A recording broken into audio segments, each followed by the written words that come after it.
ನಮಗೆ ಕೊಟ್ಟಿರೋದು 0 ಮತ್ತು 1 ಅನ್ನುವ ಎರಡು ಸಂಖ್ಯೆಗಳು. ಇವೆರಡನ್ನ ಕೂಡಿದ್ರೆ 0 ಪ್ಲಸ್ 1 1.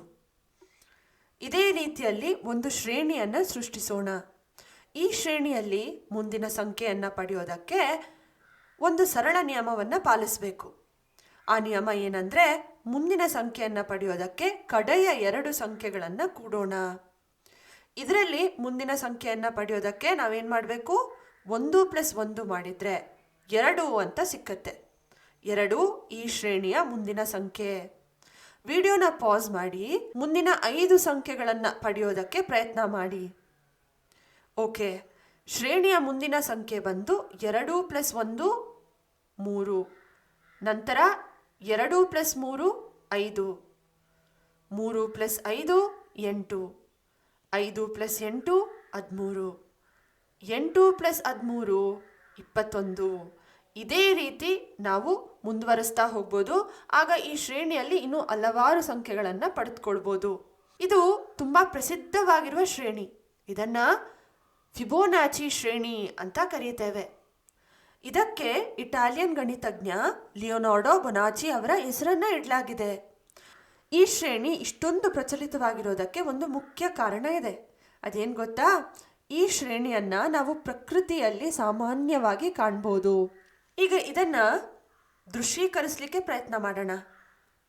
ಇಲ್ಲಿರೋ ಪ್ರತಿ ಸಂಖ್ಯೆಯನ್ನು ಒಂದು ವರ್ಗ ಅಂತ ತಗೊಳ್ಳೋಣ. ಅಂದರೆ ಆ ಸಂಖ್ಯೆ ಉದ್ದ ಇರುವ ಒಂದು ವರ್ಗ ಅಂತ ತಗೊಳ್ಳೋಣ. ಈಗ 0 ಪ್ಲಸ್ 1 ಅಂದರೆ 1ಕ್ಕೆ ಸಮ. ಆದ್ದರಿಂದ ನಾವೇನು ಮಾಡಿದ್ವಿ? ಒಂದು ಅಳತೆ ಉಳ್ಳ ಒಂದು ವರ್ಗವನ್ನು ತಗೊಂಡ್ವಿ.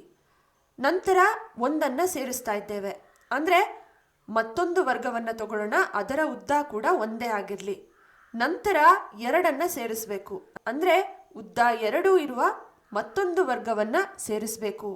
ಯಾವ ರೀತಿ ನಾವು ಇದೆರಡನ್ನು ಜೋಡಿಸ್ಕೊಳ್ಬೇಕು ಅಂದರೆ, ಹೊಸ ವರ್ಗದ ಉದ್ದ ಈಗಾಗಲೇ ಇರುವ ಉದ್ದವನ್ನು ಹೋಲುವಂತೆ, ಅಂದರೆ ಹೊಸ ವರ್ಗ ಇಂದಿನ ವರ್ಗದ ಪಕ್ಕದಲ್ಲೇ ಜೋಡಿಸ್ತಾ ಹೋಗಬೇಕು. ನಂತರ 3ಅನ್ನು ಸೇರಿಸ್ತಾ ಇದ್ದೇವೆ. ಈಗ ನಾವು ನೋಡ್ಬೋದು, ಇದು 1ಕ್ಕೆ ಸಮ, ಇದು 2ಕ್ಕೆ ಸಮ, ಒಟ್ಟಿಗೆ 3ಕ್ಕೆ ಸಮ. ಹಾಗಾಗಿ ಈ ಹೊಸ ವರ್ಗವನ್ನು ಒಂದ ಮೇಲಿಡ್ಬೋದು ಅಥವಾ ಕೆಳಗಿಡ್ಬೋದು. ಉದ್ದ 3 ಇರುವ ವರ್ಗವನ್ನು ಕೆಳಗಿಟ್ಕೊಳ್ಳೋಣ. ಅದೇ ರೀತಿ 5 8 13 ಇತ್ಯಾದಿ. ನಾನು ಹೇಳಿದ್ದೆ ಈ ವಿನ್ಯಾಸ ಪ್ರಕೃತಿಯಲ್ಲಿ ಸಾಮಾನ್ಯವಾಗಿ ಕಂಡುಬರುತ್ತೆ ಅಂತ. ಆದರೆ ಈ ರೀತಿಯ ಚಿತ್ರ ನಾವೆಲ್ಲೂ ನೋಡೇ ಇಲ್ವಲ್ಲ. ಒಂದು ಪೆನ್ಸಿಲ್ ತಗೊಳ್ಳಿ. ಮೊದಲು ನಾವು ಈ ನೀಲಿ ಬಣ್ಣದ ವರ್ಗದಿಂದ ಶುರು ಮಾಡಿದ್ವಲ್ಲ, ಆ ವರ್ಗವನ್ನು ತಗೊಂಡು ಅದರಲ್ಲಿ ಅಭಿಮುಖ ಮೂಲೆಗಳನ್ನು ಸೇರಿಸೋಣ ಒಂದು ನಯವಾದ ವಕ್ರರೇಖೆಯಿಂದ. ಇದನ್ನು ಎಲ್ಲ ವರ್ಗಗಳಿಗೆ ಮಾಡಿದರೆ ನಮಗೆ ಒಂದು ಸುರಳಿ ಆಕಾರ ಸಿಗುತ್ತೆ. ಈ ಸುರಳಿಯನ್ನು ಫಿಬೋನಾಚಿ ಸುರುಳಿ ಅಂತ ಕರೀತೇವೆ. ಇದರ ಪರಿಚಯ ನಮಗೆಲ್ಲರಿಗೂ ಇರಲೇಬೇಕು. ಇದನ್ನು ನಾವೆಲ್ಲಿ ನೋಡ್ತೇವೆ? ಸೂರ್ಯಕಾಂತಿ ಹೂವಿನ ಮಧ್ಯಭಾಗದಲ್ಲಿ ಆ ಬೀಜಗಳಿರುತ್ತಲ್ವಾ, ಅಲ್ಲಿ ನೋಡಿದರೆ ನಮಗೆ ಕಂಡುಬರೋದು ಈ ಸುರಳಿ ಆಕಾರನೇ. ನಂತರ ಪೈನ್ ಕೋನ್ನಲ್ಲಿ, ಈ ಪೈನ್ ಕೋನನ್ನು ಅಳಿಲು ತಿನ್ನುತ್ತೆ. ಮತ್ತು ಬಸವನ ಹುಳದ ಚಿಪ್ಪಿನಲ್ಲಿ ಕೂಡ ನಾವು ಈ ಸುರಳಿ ಆಕಾರವನ್ನು ನೋಡ್ಬೋದು.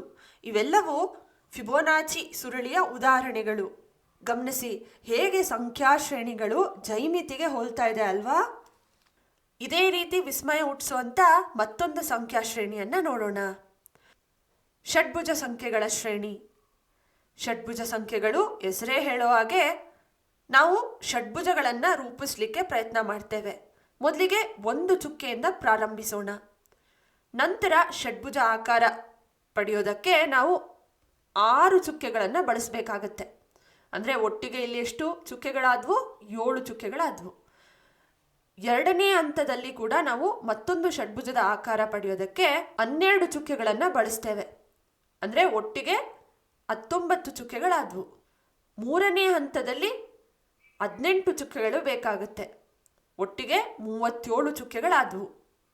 ಇದೇ ರೀತಿ ಮುಂದಿನ ಹಂತದಲ್ಲಿ ಒಟ್ಟು ಎಷ್ಟು ಚುಕ್ಕೆಗಳನ್ನು ಬಳಸ್ಕೊಂಡು ನಾವು ಷಡ್ಭುಜ ಆಕಾರವನ್ನು ಪಡೆದುಕೊಳ್ಬೋದು ಮತ್ತು ಷಡ್ಭುಜ ಸಂಖ್ಯೆ ಯಾವುದು? ನೀವು ಇಲ್ಲಿ ಒಂದು ವಿನ್ಯಾಸವನ್ನು ಗಮನಿಸಿರ್ತೀರ. ಒಂದು ಚುಕ್ಕೆಯಿಂದ ಪ್ರಾರಂಭ ಮಾಡಿದ್ವಿ ನಾವು, ಅದಕ್ಕೆ 6 ಚುಕ್ಕೆಯನ್ನು ಸೇರಿಸಿದ್ವಿ. ಎರಡನೇ ಹಂತದಲ್ಲಿ 12 ಚುಕ್ಕೆಗಳನ್ನು ಸೇರಿಸಿದ್ವಿ, ಅಂದರೆ 6 ಇಂಟು 2. ಮೂರನೇ ಹಂತದಲ್ಲಿ 18 ಚುಕ್ಕೆಗಳನ್ನು ಬಳಸ್ಕೊಂಡ್ವಿ, ಅಂದರೆ 6 ಇಂಟು 3. ಆದ್ದರಿಂದ ನಾಲ್ಕನೇ ಹಂತದಲ್ಲಿ ಖಂಡಿತವಾಗ್ಲೂ ನಾವು 6 ಇಂಟು 4 24 ಚುಕ್ಕೆಗಳನ್ನು ಬಳಸಬೇಕಾಗುತ್ತೆ. 24 ಚುಕ್ಕೆಗಳನ್ನು ಬಳಸ್ಕೊಂಡು ಒಂದು ಷಡ್ಭುಜಾಕೃತಿಯನ್ನು ಪಡೆದುಕೊಳ್ತೇವೆ. ಈಗ ಇದರ ಮೊತ್ತ ಬಂದು 37 + 24 61. ಈ ಷಡ್ಭುಜ ಸಂಖ್ಯೆಗಳನ್ನು ಕೂಡಿದಾಗ ಒಂದು ಒಳ್ಳೆ ವಿನ್ಯಾಸ ಸಿಗುತ್ತೆ.